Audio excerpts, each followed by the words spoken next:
नकली तोते की कहानी। एक बार की बात है। एक घने जंगल में विशाल बरगद का पेड़ था। उस पेड़ पर बहुत सारे तोते रहा करते थे।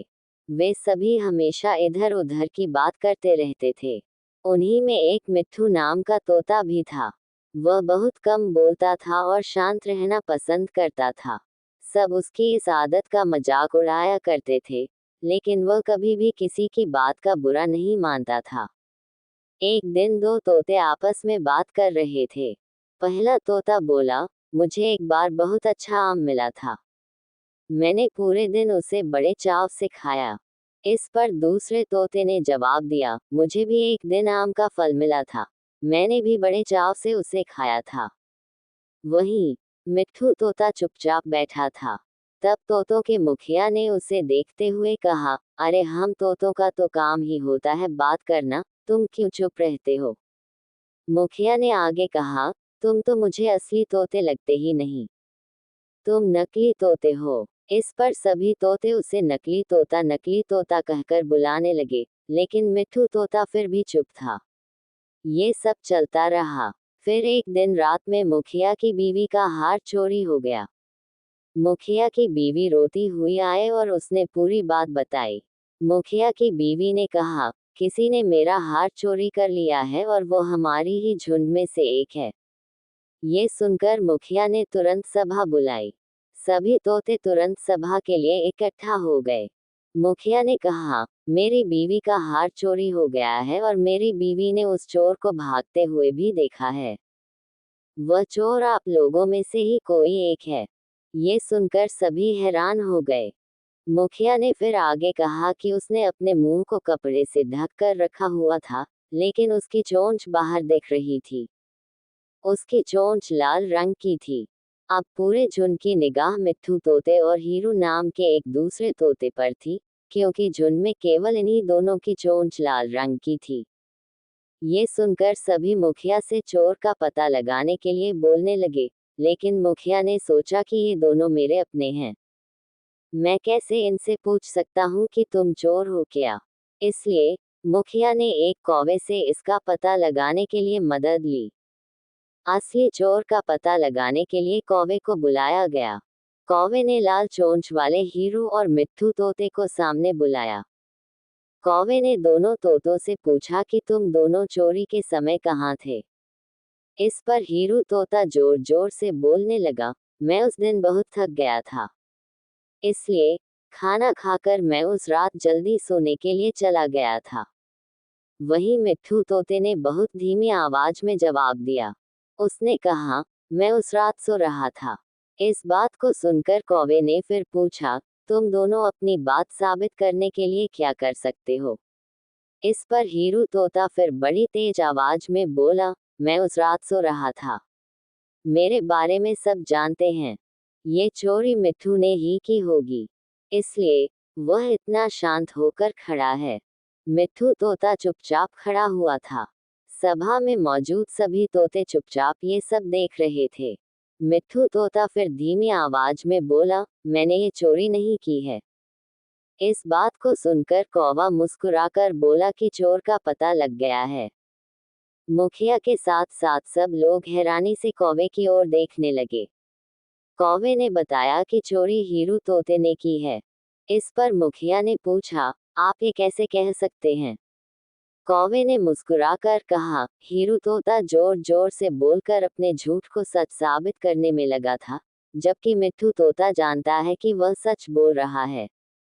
इसलिए वह अपनी बात आराम से कह रहा था। कौवे ने आगे कहा, वैसे भी हीरू तोता बहुत बोलता है, उसकी बात पर भरोसा नहीं किया जा सकता है। इसके बाद हीरू ने अपना जुर्म कबूल कर लिया और सभी से माफी मांगी। ये सुनकर सभी तोते हीरू तोते को कड़ी सजा देने की बात कहने लगे, लेकिन मिट्ठू तोते ने कहा, मुखिया जी, हीरू तोते ने अपनी गलती मान ली है। उसने सबके सामने माफी भी मांग ली है। उससे पहली बार यह गलती हुई है, इसलिए उसे माफ किया जा सकता है। ये बात सुनने के बाद मुखिया ने हीरू तोते को माफ कर दिया। कहानी से सीख, कभी कभी ज्यादा बोलकर हम अपनी अहमियत खो देते हैं। इसलिए जरूरत के समय ही बोलना चाहिए। दो मछलियों और एक मेढक की कहानी। एक बार की बात है, एक तालाब में दो मछलियां और एक मेढक साथ रहा करते थे। एक मछली का नाम शतबुद्धि और दूसरी का नाम सहस्त्रबुद्धि था। वहीं मेढक का नाम एक बुद्धि था। मछलियों को अपनी बुद्धि पर बड़ा घमंड था, लेकिन मेढक अपनी बुद्धि पर कभी घमंड नहीं करता था। फिर भी तीनों आपस में बहुत अच्छे दोस्त थे। तीनों इकट्ठे तालाब में एक साथ घूमा करते थे और हमेशा साथ रहते थे। जब भी कोई समस्या आती, तो तीनों साथ मिलकर उससे निपटते थे। एक दिन नदी के किनारे से मछुआरे जा रहे थे। उन्होंने देखा कि तालाब मछलियों में भरा हुआ है। मछुआरों ने कहा, हम कल सुबह यहाँ आएंगे और बहुत सारी मछलियाँ पकड़ कर ले जाएंगे। मेढक ने मछुआरों की सारी बातें सुन ली थी। वह तालाब में मौजूद सभी की जान बचाने के लिए अपने दोस्तों के पास गया। उसने शतबुद्धि और सहस्त्रबुद्धि को मछुआरों की सारी बात बताई। एक बुद्धि मेढक ने कहा, उन्हें अपनी जान बचाने के लिए कुछ करना चाहिए। दोनों मछलियां कहने लगी, हम मछुआरों के डर से अपने पूर्वजों की जगह छोड़कर नहीं जा सकते हैं। दोनों ने फिर कहा, हमें डरने की जरूरत नहीं है, हमारे पास इतनी बुद्धि है कि हम अपना बचाव कर सकती हैं। वहीं एक बुद्धि मेढक ने कहा, मुझे पास में मौजूद एक तालाब के बारे में पता है, जो इसी तालाब से जुड़ा है। उसने तालाब के अन्य जीवों को भी साथ चलने को कहा, लेकिन कोई भी एक बुद्धि मेढक के साथ जाने को तैयार नहीं था, क्योंकि सभी को शतबुद्धि और सहस्त्रबुद्धि पर भरोसा था कि वो उन सबकी जान बचा लेंगी। मेढक ने कहा, तुम सब मेरे साथ चलो, मछुआरे सुबह तक आ जाएंगे। इस पर सहस्त्रबुद्धि ने कहा, उसे तालाब में छिपने की एक जगह पता है। शतबुद्धि ने भी कहा, उसे भी तालाब में छिपने की जगह मालूम है। इस पर मेढक ने कहा, मछुआरों के पास बड़ा जाल है, तुम उनसे नहीं बच सकते हो। लेकिन मछलियों को अपनी बुद्धि पर बहुत गुमान था। उन्होंने मेढक की एक न सुनी, लेकिन मेढक उसी रात अपनी पत्नी के साथ दूसरे तालाब में चला गया।